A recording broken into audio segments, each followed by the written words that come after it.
Fala galera, professor Moser, língua portuguesa, interpretação.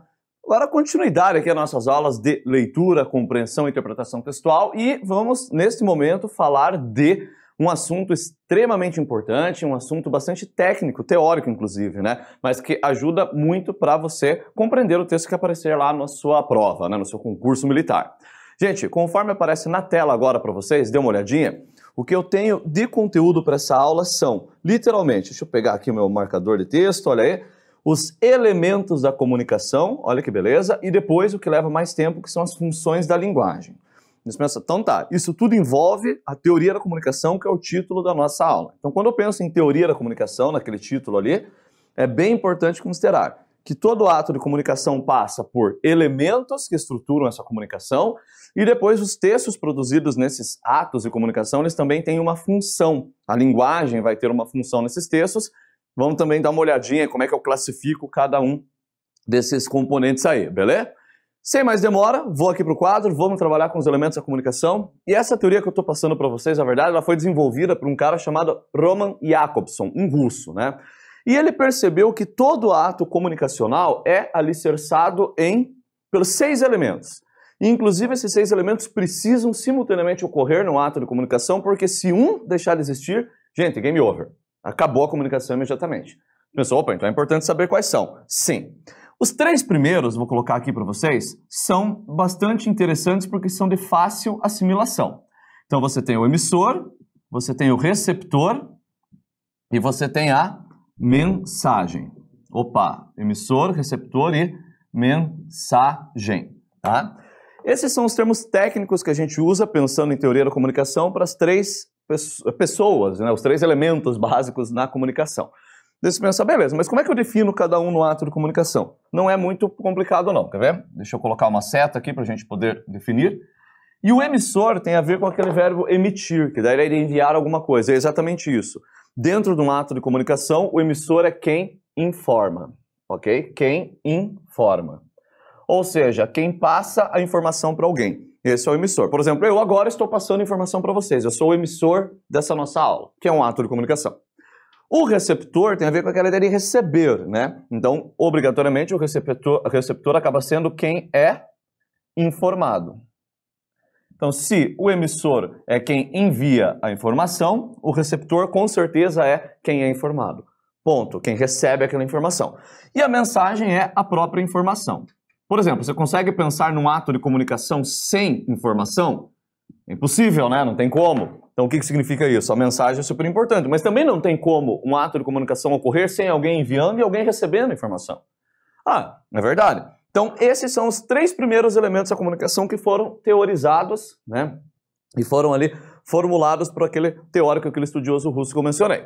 Só que ele também percebeu que todo ato de comunicação vai ser pautado em pelo menos mais 3 elementos da comunicação. Vou pôr aqui os asteriscos, né?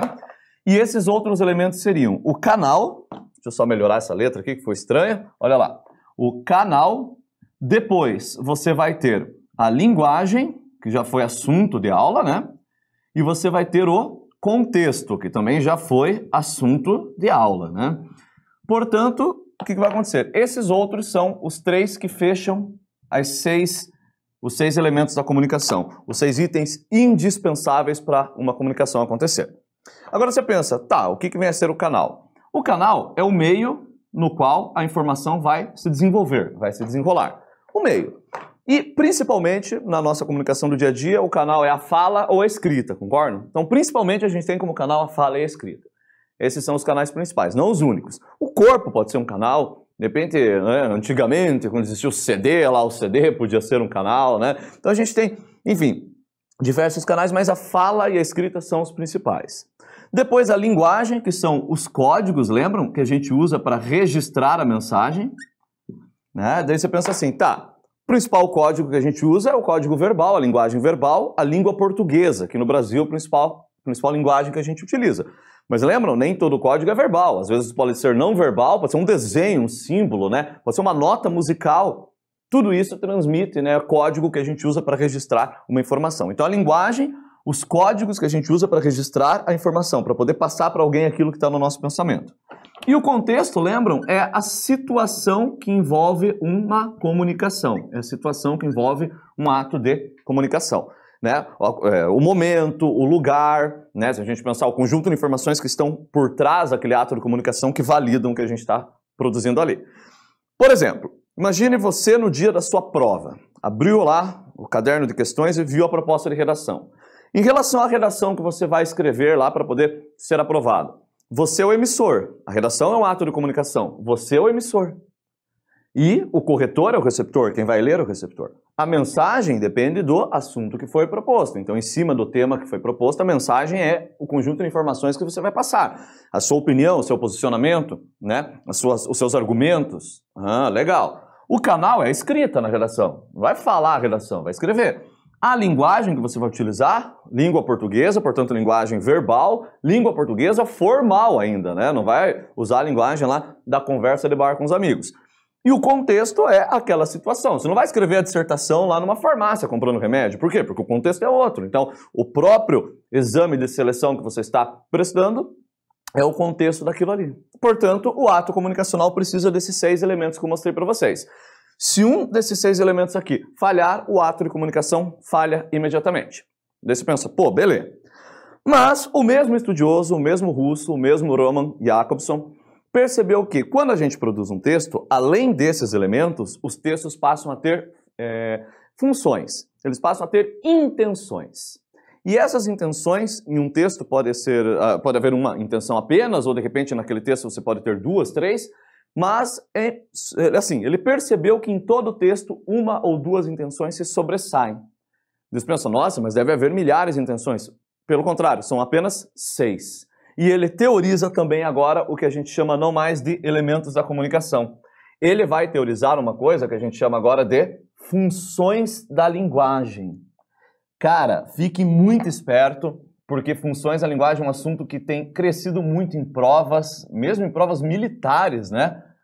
A gente percebe esse assunto sendo muito abordado, tem crescido, né? Ha crescido a cobrança sobre isso. E quando a gente pensa em funções da linguagem, portanto, a gente está considerando certas intenções que foram consideradas na hora de produzir um texto. Então, beleza, eu produzi meu texto e eu considerei algumas intenções para produzir esse texto. Tá? Quantas são? 6. E cada uma dessas intenções diz respeito a um, ou pelo menos um, né, dos aspectos aqui, dos elementos da comunicação. Então você vai perceber que em alguns momentos a gente escreve o texto para dar ênfase para o emissor do texto. Você percebe, o autor do texto escreve o texto para dar ênfase para o próprio emissor. Pô, é verdade. Ou às vezes ele esquece o emissor e dá ênfase para o receptor do texto. Sabe qual é? Começa a pôr em evidência. Essa ênfase que eu falo, é colocando em evidência. É isso que eu quero dizer. E aí você vai ter nomes. Então, a partir do momento que eu termine de ler o texto, eu vou ter que dizer assim, cara, esse texto pertence à função X. Esse texto pertence à função Y. Ou, nesse texto, predominam, perante as 6, dentre as 6 funções, a X e a Y. É isso que você vai ter que fazer. Ah, legal. Aí como é que a gente vai trabalhar? A primeira função são os textos escritos com função emotiva. E pelo nome, a gente sabe que a função emotiva, por esse nome aí que aparenta, provavelmente é a função que dá a ideia do quê? De uma carga emocional, né? Uma carga maior, né? Uma carga emocional mais intensa. São esses textos aqui. Agora, como que eu vou saber, né, professor, lendo o texto? Terminei de ler o texto na prova, como é que eu consigo encontrar nele que ele é um texto de função emotiva? Cara, existem alguns tópicos muito legais para a gente perceber um texto de função emotiva. O primeiro, o foco dele, ou seja, a ênfase dele está no emissor. ênfase no emissor do texto. O que significa dizer isso? É como se o texto deixasse a própria mensagem de lado e o emissor fica falando de si mesmo, ou das próprias opiniões, das próprias considerações, né? É como se as pessoas dissessem assim, você chega para o teu amigo e fala, cara, como é que foi a sua festa de aniversário de 18 anos? Aí o teu amigo fala assim, eu não gostei, eu não me diverti, ou não me deram muita atenção. Percebe, ele não está falando da festa, ele está falando dele em relação à festa. Ou seja, o emissor fica falando de si em relação ao assunto. Essa é a ideia de um texto emotivo, de um texto que tem essa função emotiva. A ênfase está no emissor. Para conseguir isso, pelo menos 2 recursos aqui são muito explorados. Muito, tá? Usa-se muito a primeira pessoa, é um texto geralmente escrito em primeira pessoa, e é um texto obrigatoriamente, além da primeira pessoa, né? que vai ter muitas impressões pessoais. Gosto de colocar essa expressão aqui. Ou seja, opiniões do próprio emissor, né? Vai ter posicionamentos do próprio emissor. Você vai perceber, em vez de falar a mensagem, ele fala a mensagem do ponto de vista dele. Isso fica muito claro. Cara, autobiografia é isso. O que é uma autobiografia? Sou eu falando de mim mesmo. Isso é uma autobiografia. Em alguns poemas você vai perceber em que o lírico fica, porque eu estava apaixonado, mas eu não fui correspondido, hoje eu estou triste, sabe? Eu. Cara, isso aqui é função emotiva. Esse excesso da primeira pessoa, o excesso de marcação pessoal é um texto em função emotiva. Autobiografia, a gente tem isso em algumas poesias, algumas letras de música, né? Tem esse excesso da primeira pessoa, esse excesso de marca pessoal, de marcação pessoal. Cara, diálogo de criança, muitas vezes, assim. Sabe quando criança vai reclamar para a mãe? Porque ninguém gosta de mim, eu vou embora, né? Eu vou sair dessa casa e tal. Isso é emotivo. Pode ver, ela está tentando chamar atenção para ela mesma. Ela ignora a mensagem e ela, emissora, chama atenção para ela mesma. Isso é função emotiva.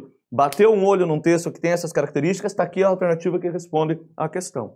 Essa é uma delas. Aí, você vai para a segunda, né? Vamos fazer uma lista aqui para vocês, né? Vamos fazer uma listinha aqui de quais são. Vai para a segunda. A gente vai pegar uma segunda que é a função apelativa. Tá? Apelativa. Esse é um nome mais moderno, porém é capaz que vocês encontrem também com o nome de conativa. Apelativa, conativa é a mesma coisa, tá? Só que esse nome aqui é um nome mais modernão. Quando a gente fala, então, apelativa, o que a gente vai ter? Deixa eu colocar aqui para vocês. A ênfase sai do emissor e você vai ter como ênfase o receptor. Então, a ênfase do texto passa para o receptor. Como assim? Então, um texto em função apelativa, ele é um texto em que o emissor esquece de si, emissor, ele também ignora um pouco a mensagem e ele vai enfocar o receptor. Mas por que diabos eu daria tanta ênfase para o receptor, para a pessoa que vai receber a mensagem? Para persuadi-lo, para convencê-lo a fazer algo que eu quero. É isso que principalmente propaganda faz. O principal exemplo aqui de gênero com função apelativa é a propaganda. Gente, quando eu falo em função apelativa, essa é uma produção textual em que se busca a persuasão. E aí eu vou lançar mão de todos os recursos possíveis para persuadir você. A propaganda faz isso, porque ela quer convencer você, persuadir você a comprar um produto, a comprar uma ideia, a comprar uma causa, a comprar um candidato. É isso que a propaganda faz. Entenderam? É verdade. Ou seja, a propaganda tira o foco do emissor da propaganda e coloca o foco em você para convencer você. Né? Pô, legal, interessante. Né? Alguns sermões também são assim. O sermão lá, né, de um padre, se a gente pensar os sermões do padre Antônio Vieira, clássicos na literatura brasileira, muitas vezes são para convencer o ouvinte a ter uma postura cristã. E isso é interessante. Bom, o que a gente nota? São textos em que há a segunda pessoa utilizada bastante, né? Textos muito em segunda pessoa. Outra marca, os verbos no imperativo, gente. Por quê? Porque verbo no imperativo dá ordem. E o que a ordem é? Convencimento. Faça, compre, acesse o nosso site, visite você também. Sempre buscando convencer, influenciar o seu comportamento para você fazer o que eu quero. Isso é muito marca do que? Da função apelativa, tá? Quando eu falei em função apelativa, lembra, propaganda. Não é só a propaganda, né? Qualquer texto em que você veja isso aqui, né? Perdão, essa persuasão vai ser apelativa, mas a propaganda domina, né? A propaganda com certeza é o caso mais clássico. Perceberam? Emotiva e apelativa são os opostos, uma no emissor, outra no receptor. Mas e a mensagem? Ninguém se preocupa com a mensagem, afinal de contas? Sim, tá? E não só há essa preocupação, como na verdade você vai ter duas funções preocupadas com a mensagem. Como assim duas? Pois é. A primeira delas é o texto escrito em função referencial. Vamos lá então, o que significa dizer isso? Um texto escrito em função referencial, deixa eu colocar aqui de novo, né? É um texto em que basicamente o que a gente vai ter? O enfoque na mensagem. Eu já vou pôr isso aqui para vocês. A ênfase na mensagem. Deixa eu registrar aqui para ficar depois bem visível para todo mundo. ênfase na mensagem. Opa, então o que significa isso? O emissor sai de cena, né? O receptor sai de cena, não, pelo menos, né, não é colocado em evidência, e a mensagem é que prevalece. A questão é que a próxima função que eu vou pôr também enfoca a mensagem. Então como é que a gente vai separar uma questão da outra? Simples. Um texto escrito em função referencial, a ênfase está na mensagem de um sentido objetivo. Então é um texto em que você vai notar muita objetividade. Ah, entendi. O cara não fica repassando de acordo com a própria visão. Não, nada disso, porque poderia até cair na função emotiva. Ele passa a informação como a informação tem que ser, ponto final. Sem rodeios, né? Sem muitos recursos expressivos. É como se fosse a informação nua e crua. Por isso, inclusive, a gente vai observar muito a informação em sentido literal, né? A gente usa muito essa informação aqui, o sentido literal, a denotação, portanto. Ah, peraí. O que é uma notícia? Texto que a gente já abordou, inclusive, bastante. O que é uma notícia? Tá? A notícia é você passar para o leitor uma informação, um fato do cotidiano, de maneira objetiva, em sentido literal. Então, qual que é o foco da notícia? O emissor, o repórter? Não.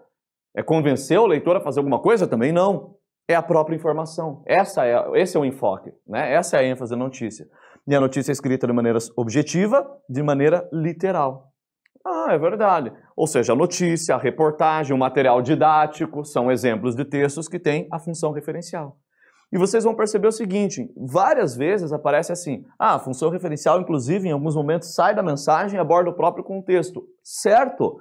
Porque para poder deixar a informação muito clara, né, o mais objetiva possível, eu preciso de informações do contexto. Então, em vez de só abordar uma informação específica, eu abordo a informação e o contexto que ela tem. Beleza? Então, não é errado dizer que a função referencial, além de enfocar a mensagem, enfoca o contexto também. De modo algum. Essa é uma informação correta. Tá? Agora, como eu havia dito para vocês, eu tenho duas funções para aqui para a mensagem. Uma delas é referencial. Estou passando meu traço aqui. E você tem a função poética. Ah, falou poética, eu lembro da poesia, professor. Ok, tá? Pode ser útil essa associação. Porque quando a gente fala em função poética, o que você vai ter? Né? Você vai ter, assim, a ênfase na mensagem também. Vamos colocar essa informação? A ênfase na mensagem. Só que agora, em vez de passar a mensagem de uma forma o quê? Objetiva, né? Em vez de passar a mensagem de uma forma objetiva, de uma forma literal, o que o camarada começa a fazer? Ele começa a passar a mensagem de uma forma figurada, ou seja, de uma forma trabalhada. Ele não vai só passar a mensagem, ele vai se preocupar em passar da maneira mais expressiva possível. E o que acontece? Quanto mais expressividade você põe, mais subjetiva fica, né, essa mensagem. O envio da mensagem fica mais subjetivo. Então, nesse texto, vai haver um excesso de subjetividade. Nada é muito direto. É como se a gente tivesse que estar na cabeça do autor para entender o que esse autor pensou para passar a mensagem daquela forma. Entendeu? É isso, né? Essa é uma diferença. A referencial, mensagem objetiva. A poética, mensagem subjetiva. E ainda, a gente pode pensar que se anteriormente predominava o sentido literal, agora predomina o sentido figurado.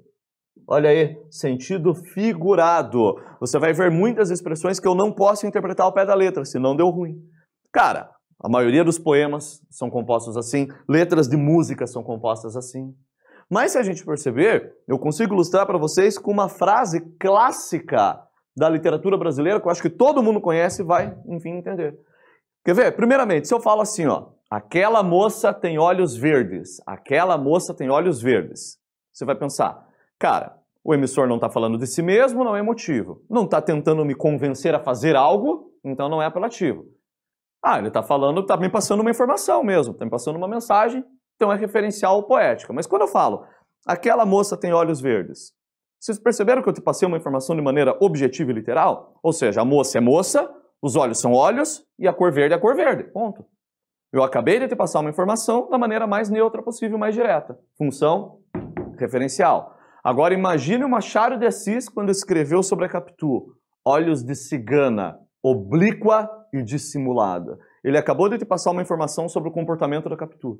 Só que numa forma subjetiva, de uma forma o quê? Figurada. Pô, é verdade, olhos de cigana, oblíqua e dissimulada. É verdade, o que quer dizer olhos de cigana oblíqua? Você percebeu? Ele mascarou a informação. Isso significa que a informação foi passada de forma o quê? Subjetiva, de forma figurada. A literatura é muito mais voltada para a função poética, beleza? A literatura está muito mais aqui, nesse campo. Já, quando a gente pensa no jornal, ele está mais para a função referencial. Essa é a diferença. Pô, professor, peguei. O que você vai ter que fazer agora? Vai bater o olho numa questão e vai ficar ao assinalar a alternativa que contém a função ou as funções que predominam naquele texto que você leu.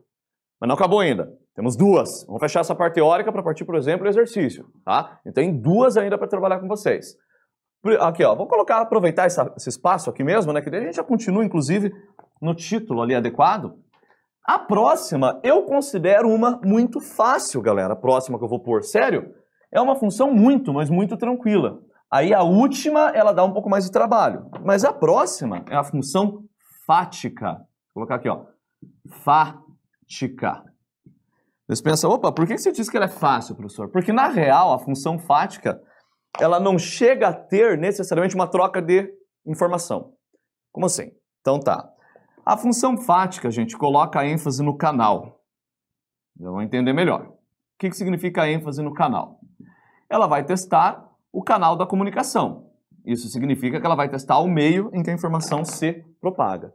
Sabe como que você reconhece os trechos de um texto que são em função fática? Cara, tem uma forma muito simples de você reconhecer. São aquelas palavras ou expressões que a gente usa para tentar iniciar ou terminar uma comunicação. Ah, entendi. Então, a função fática, ela pensa no quê? Nessa ideia de estabelecer comunicação. Escrevi certo aqui? Estabelecer, sim, comunicação. Ou ela vai estar empenhada em encerrar a comunicação. Encerrar a comunicação. Então, para um texto inteiro ser fático, é porque o texto inteiro é uma tentativa do quê? De encerrar ou de começar uma comunicação. Quais são os grandes exemplos de função fática? As saudações do idioma e as despedidas do idioma. Cara, imagine que você está num lugar lá, vai ver uma palestra, está todo mundo conversando e tal. Quando que você sabe que a palestra começou? Quando o camarada aparece no palco e diz bom dia, boa tarde, boa noite. Nossa, é real, porque quando ele fala bom dia, o que eu sei? A palestra começou. Essa é a ideia. Entenderam? A saudação inicia a comunicação. Quando que você sabe que ela terminou? Obrigado pela presença. Tchau, até mais. Entenderam? Então a função fática ela é muito tranquila. São esses trechos em que a gente vê a tentativa do quê? De simplesmente, né, encerrar, estabelecer ou encerrar a comunicação. Beleza? Saudações, despedidas são os grandes exemplos, né? Atendi o telefone, o que você fala? Alô? Né? Pronto. Se for um amigo meu, você já dá até um xingamento. Às vezes já atende xingando quando você vê que é um amigo, né? Mas o que é isso? Para você mostrar, é como você está dizendo assim, ó, tô pronto para conversar. É isso que você está dizendo. Tudo é função fática. Pô, beleza, né? Agora vamos dar uma olhada na última. A última é a função metalinguística. Metalinguística. Tá? Essa é a última função. Metalinguística. Aí você pensa assim, opa, o que seria essa função metalinguística? É quando a ênfase do texto está na própria linguagem. Deixa eu colocar aqui, ênfase na própria linguagem. Na linguagem. Só que essa definição ela é um pouco estranha, né? Eu lembro que eu cresci com os professores dando exemplo de texto metalinguístico ou dicionário. Então o grande exemplo que os professores sempre usaram foi o dicionário. Porque o que é o dicionário? É um livro em que a língua portuguesa explica a língua portuguesa, em que você usa palavras para explicar palavras. Eu cresci ouvindo isso, e alguns de vocês já podem ter ouvido isso também. Mas eu pensei, vai além, não vai? Vai. Então a melhor definição, cara, para função metalinguística é a seguinte: é um texto que fala dele mesmo, que aborda a ele mesmo. Ou seja, o assunto do texto é o próprio texto ou o gênero do texto. Entenderam? Vamos registrar assim? O que vai acontecer? É quando você percebe, então, que o assunto é o próprio texto, né? O próprio gênero. Então, como é que eu vou identificar, por exemplo, se uma poesia é metalinguística?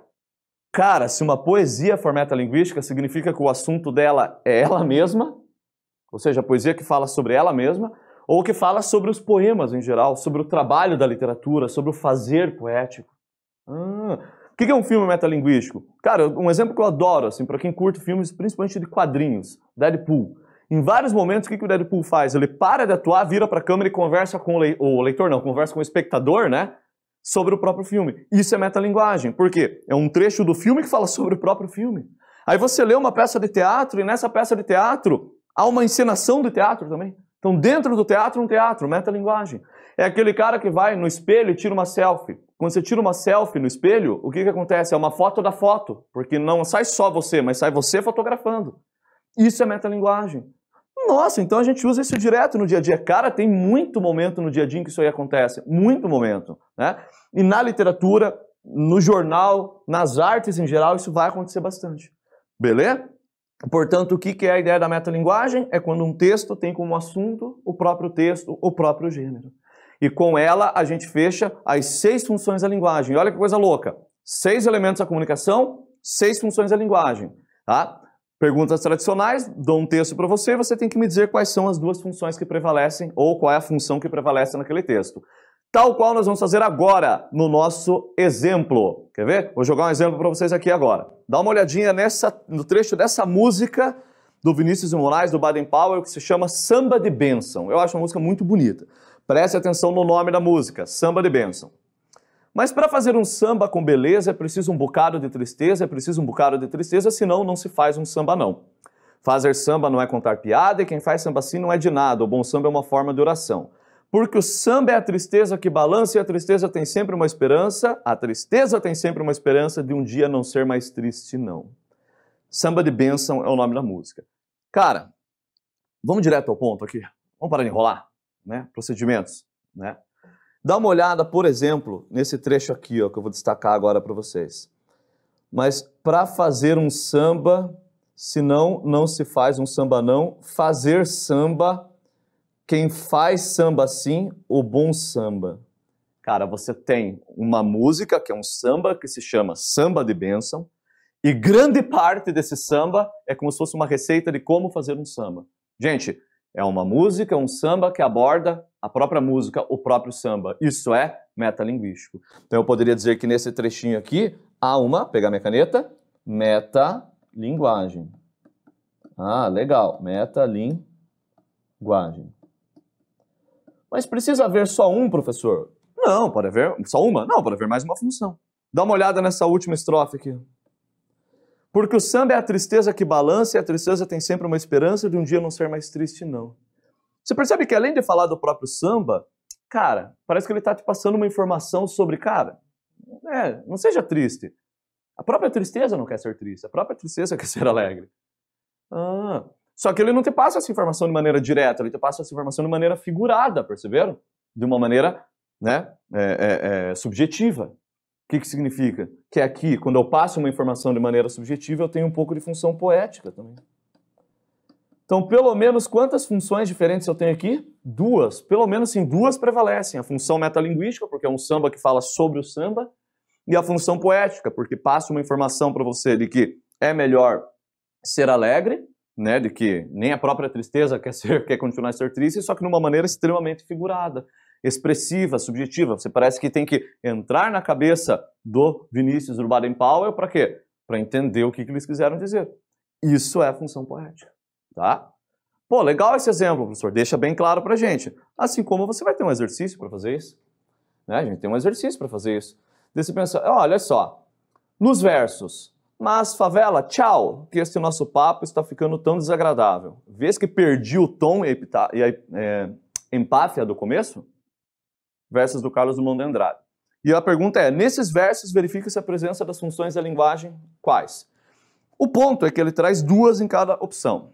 Aí qual que é a treta? Você tem que conseguir marcar a opção em que haja as 2. Por exemplo, por que a A e a B não podem ser? Porque você não tem função referencial. Entenderam? Em nenhum momento ele está tentando convencer com esses versos a pessoa a fazer algo que ele queira. Então não existe a função, né? Desculpa, referencial, perdão, gente, confundi aqui. Não tem função apelativa, né? Não tem função apelativa da C, tá? Recapitulando, não tem a função apelativa porque ele não está tentando convencer o leitor dos versos a fazer alguma coisa. Então não existe a função apelativa, entenderam? Já não pode ser a letra C. Não tem função apelativa. Aquela pegada meio de publicidade, né? Não rola. Tá, por que não tem função referencial também? Porque em nenhum momento a mensagem foi passada de forma o quê? Literal, objetiva, neutra. Pelo contrário, é como se ele estivesse conversando com a favela ali. Você já percebe que isso é figurado. Né? Conversar com a favela já é um sentido figurativo. Então não, né? Também não funciona. Não posso ter referencial. Então, por eliminação, sobrou fática e emotiva. Onde é que está a fática? Na tentativa de terminar a comunicação. Gente, tchau é uma expressão, uma palavra italiana que pode ser usada tanto para dar oi, quanto para despedir-se. Então, se você chega a um lugar na Itália, tchau, né? Todo mundo tchau, é como se você estivesse dando oi. Você estava saindo de algum lugar na Itália, tchau, tchau, é como se você estivesse dando o nosso tchau. Então, aqui você tem uma marca fática, porque eu estou tentando encerrar a comunicação. Mas, favela, tchau, deu, acabou. E aí ele vai começar. Este nosso papo está ficando tão desagradável. Vês que perdi o tom e a empáfia do começo? Você percebeu o que ele acabou de dizer? O papo está desagradável, mas por quê? Porque eu perdi o tom. Eu perdi a empáfia que eu tinha no começo. Olha, ele fala aqui, ó, perdi. Primeira pessoa. O que isso significa então, galera? Quando eu uso excessivamente a primeira pessoa, né? Quando eu uso muito a primeira pessoa, né? Quando eu falo, a mensagem é passada no meu ponto de vista, quando tem muita marca pessoal, isso é função emotiva. Portanto, a resposta só pode ser o item D. Eu eliminei das outras alternativas o que, em hipótese alguma, haveria, né? Não teria como, e comprovei o item D como resposta correta. Pronto. Com isso, a gente finaliza. A partir de agora é observar essas regras e aplicar em cada um dos testes e, no dia da prova, acertar o conteúdo e a questão. Beleza?